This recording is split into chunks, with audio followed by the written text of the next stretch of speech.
Mereka percaya bahwa tidak ada jalan pintas ya menuju kesuksesan selain kerja keras.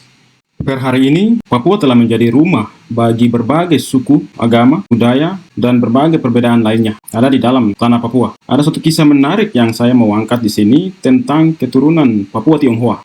Orang Tionghoa yang menikah dengan orang asli Papua, lalu kemudian menjadi Papua Tionghoa. Satu hal yang harus diingat adalah orang Papua menganggap mereka sebagai saudara bagian dari kami dan mereka adalah Papua. Jadi singkat cerita bahwa kita tahu ya etnis Tionghoa ini adalah salah satu etnis di Indonesia yang paling banyak mengalami diskriminasi ya. Tetapi yang unik dari mereka dan yang saya salut dan hormati adalah mereka tidak menyerah. Malahan mereka makin sukses ya. Banyak dari mereka sukses. Dan di tanah Papua sendiri mereka kuasai hampir di berbagai bidang ya, mulai dari politisi, pedagang, pengusaha, TNI, Polri, ya PNS, dan juga di berbagai bidang lainnya. Mereka datang untuk tujuan berdagang dan juga mereka menjadi membuka usaha kecil-kecilan ya. Jadi jangan bayangkan Papua sekarang, tapi bayangkan Papua yang masa dulu itu lebih susah, lebih sulit. Sampai hari ini saja pemerintah selalu bilang Papua itu susah berkembang karena medannya yang sulit dan biaya yang mahal dan seterusnya. Jadi bayangan kita beberapa tahun lalu ya, sebelum Papua secara resmi Papua diambil Indonesia pun mereka ini sudah ada ya. Dan mereka tersebar di beberapa wilayah terutama di pesisir dan juga di pesisir utara dan selatan. Misalnya kalau di utara ini ada ya Serui ya, paling banyak marga Tan, tetapi kemudian ada beberapa marga, misalnya Bapak Yori Serawiai dengan keturunannya, ada marga Tesar ya, dan berbagai dan banyak lagi. Serui, Biak, di Wondama, lari ke Manokwari, turun ke misalnya Raja Ampat, di Sorong, di Fakfa, Kaimana ya, daerah sekitar ini. Itu banyak. Dan yang unik dari mereka adalah mereka menyatu dengan masyarakat. Ya, saya bukan orang Tionghoa, tapi saya melihat hampir tidak ada rasis atau diskriminasi dari orang asli Papua terhadap keturunan Tionghoa ini. Ya mungkin ada, tapi saya yang tidak begitu perhatikan. Ya, jadi kesuksesan mereka, kisah mereka, perjuangan mereka itu yang saya mau kita orang Papua juga menjadikan contoh. Ya, orang Papua yang non keturunan dari Tionghoa, yang bukan campuran itu, saya mau kisah sukses mereka itu kita ambil pelajaran. Sehingga saya buat video ini. Ya, karena perjalanan mereka tidak mudah. Ya.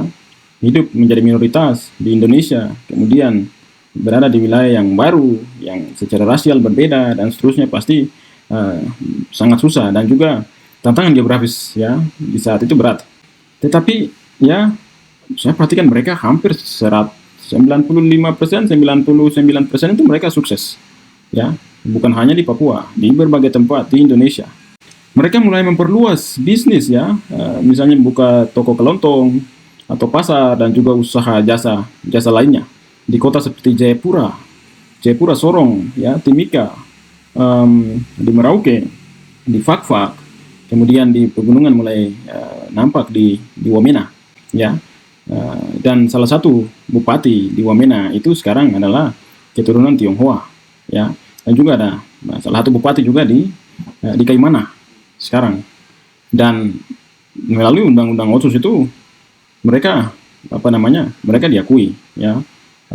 Ya buktinya tidak ada yang protes ya, melalui undang-undang itu mereka lolos. Dan saya melihat hal ini sebagai contoh perjuangan mereka yang luar biasa sampai menyatu dengan masyarakat dan tidak ada masyarakat yang bisa protes.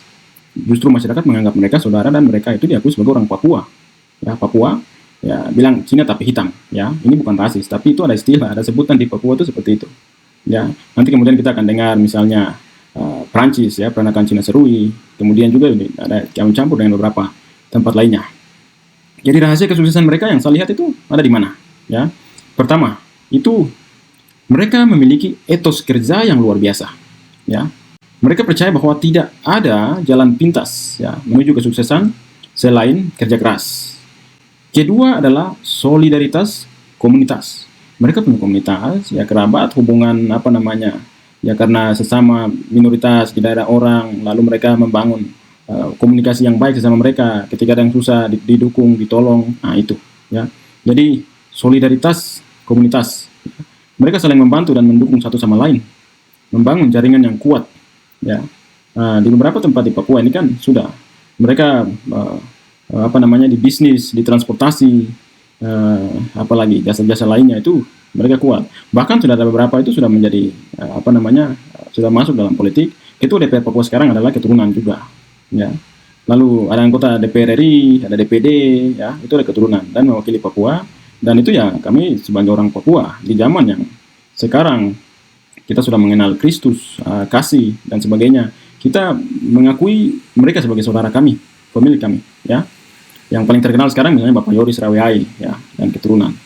Nah, jadi selain tadi, ya, selain solidaritas komunitas dan juga yang pertama tadi etos kerja yang tinggi, yang ketiga itu pendidikan itu menjadi prioritas utama bagi mereka. Saya perhatikan ya, anak-anak dari mereka itu disekolahkan di sekolah-sekolah yang baik, yang terbaik, swasta, yang berbobot, ya, mulai dari kecil. Jadi mereka investasinya melalui pendidikan kepada anak-anak mereka.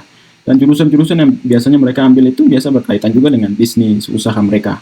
Jadi mereka fokus supaya kemudian melalui investasi di pendidikan itu, anak-anak mereka ini dididik untuk melanjutkan bisnis keluarga, ya, atau meraih profesi profesional lainnya. Dan yang tak kalah penting, ya, adalah mampu beradaptasi dengan budaya lokal, ya, orang lokal. Kita jarang sekali melihat orang keturunan Tionghoa, Papua Tionghoa atau Papua Chinese itu melakukan pelecehan budaya seperti yang dilakukan oleh suku-suku lain yang biasa dilihat di foto-foto yang bahkan membuat orang Papua marah itu, ya. Karena mereka saya perhatikan waktu mereka paling banyak pakai untuk hal-hal yang positif, membangun diri dan fokus, ya, pada tujuan yang lebih penting. Jadi ini hal yang patut ditiru oleh kami orang Papua, bahwa kita harus memiliki etos kerja, bahwa percaya bahwa tidak ada yang gratis, tidak ada yang instan. Hidup itu kerja, berjuang, bersaing, ya. Lalu kompak, jangan saling menjatuhkan, ya. Satu sudah sukses, satu iri hati. Ini juga masalah, ya. Jadi harus kompak dan kemudian kita investasinya leher ke atas, ya. Investasi dalam pendidikan. Pendidikan itu kan ada dua, pendidikan formal yang kita biasa pergi dari SD, SMP sampai kuliah sana yang dapat ijazah, tetapi juga ada pendidikan non formal, pelatihan, kursus, ya, berbagai hal. Lalu ingat, orang Tionghoa ini kan, ya, keturunan, ya, tantangannya yang dihadapi itu luar biasa. Diskriminasi di Indonesia sudah tahu, ya. Yang salah satu puncaknya juga 1998 itu, ya, kerusuhan itu mereka paling banyak juga menjadi korban, ya. Dan mereka tidak menyerah dengan keadaan, ya. Banyak tempat usaha mereka dibakar dan seterusnya, tapi mereka tidak menyerah, ya.